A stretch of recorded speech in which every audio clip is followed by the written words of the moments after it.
My name is Lorelei, at least that's what my clients call me. To them, it's seductive and mysterious, fitting the kind of women they're paying for. My job? Escorting. But unlike most escorts, I cater to a particular clientele. People with unique conditions. You might call them supernatural, I call them medical anomalies. Take werewolves, for example. They're not the snarling beast you see in horror flicks. It's hypertrichosis, a rare genetic disorder causing excessive hair growth. They live in constant discomfort, their bodies struggling to regulate temperature under all that fur.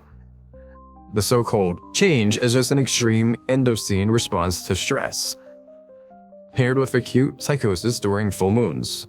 Some of them come to me just to talk, needing someone who won't recoil at their appearance. Then there are the ghouls, who aren't rotting corpses but suffer from a rare condition called necrosis syndrome, a slow, painful deterioration of the flesh, often brought on by autoimmune disorders. They crave companionship because they've been cast out by everyone else. You'd think the smell would bother me, but after a while you stop noticing. These encounters aren't normally sexual, they just want to be held by someone. Essential oils come in handy here. And the Fae, they're the most tragically human of all. Born with extreme albinoism, their translucent skin and sensitivity to light have earned them their magical, mythical reputation. It's heartbreaking, really. Their supposed allergy to iron is a misunderstanding of severe anemia that leaves them frail and bruised with the slightest touch. Each client has their struggles. They aren't creatures of legend, they're people of conditions the world doesn't understand. They're lonely, rejected by families, shunned by society, and labeled as monsters because it's easier than confronting the reality of their suffering. Then there's Hammond, the vampire. His clinical diagnosis would read something like this: erythropic protophilia, a rare blood disorder that makes sunlight a nightmare, leaving him blistered and burned within minutes. The pale complexion is part of it too, caused by low melanin and poor circulation.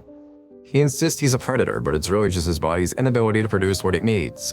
He can't eat solid food without vomiting. Blood is his sole source of nutrients. Hammond would often remind me that creatures tend to die when you shove something through their heart or cut their head off, so that bit isn't exclusive to his kind. The first time we met, Hammond had explained his terms clearly. He paid well, tipped better, and required a little extra during our time together. By extra, he meant blood. But he wasn't savage about it. He didn't bite, as you might expect. Instead, he used his ornate little knife, thin and sharp as a surgeon's scalpel, to make small cuts. He'd lap the blood directly from the wound, always careful not to take too much. I didn't ask questions. The money was good, and he was predictable in his peculiarities. Supernatural beings tend to have a unique taste, though you might be surprised how mundane some of their desires are. They come to me for more than the usual reasons. Sometimes I think it's because I don't look at them like monsters. Other times I wonder if they see me as something less human than myself. My work isn't glamorous, but it's meaningful in its own way. Even the supernatural, especially the supernatural, need someone to see them for who they truly are. Hammond was one of my regulars. 5 months ago, I almost didn't make it out of one of our nights alive. That night was supposed to be no different. The room was dimly lit, the air heavy with the smell of leather and the faint residue of incense. I leaned against the desk, wearing his favorite lace slip, waiting for him to finish his usual ritual of brooding. "How long do I have you tonight?" he asked, his voice soft but sharp, like a blade gliding over ice.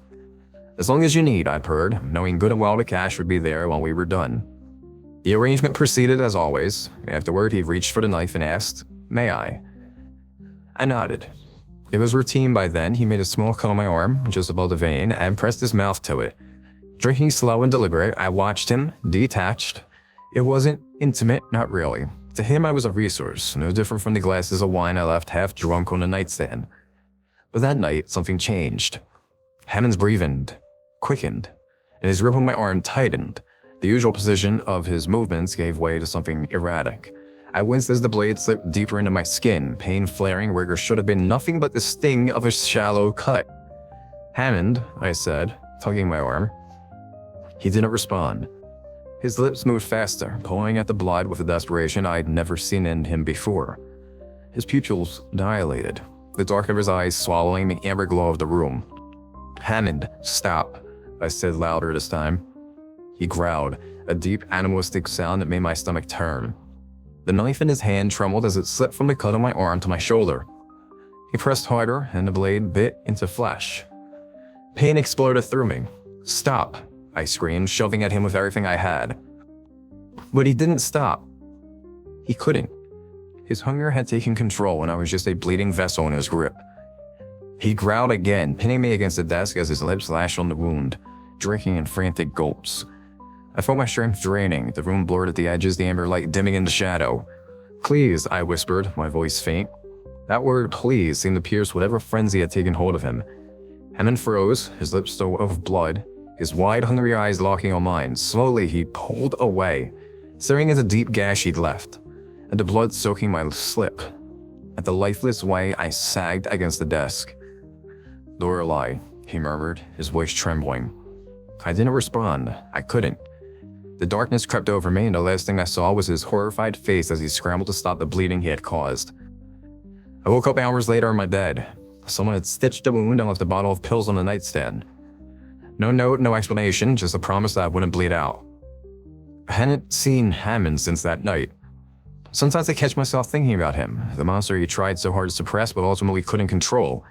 And in the stillness of night, my fingers find a scar on my arm, tracing its path as I wonder if I'll ever trust another vampire to get that close again. But that's enough storytelling for one night. The memories are a little too raw to keep unpacking, and to be honest, I may have indulged in a glass, or three, of wine while writing this.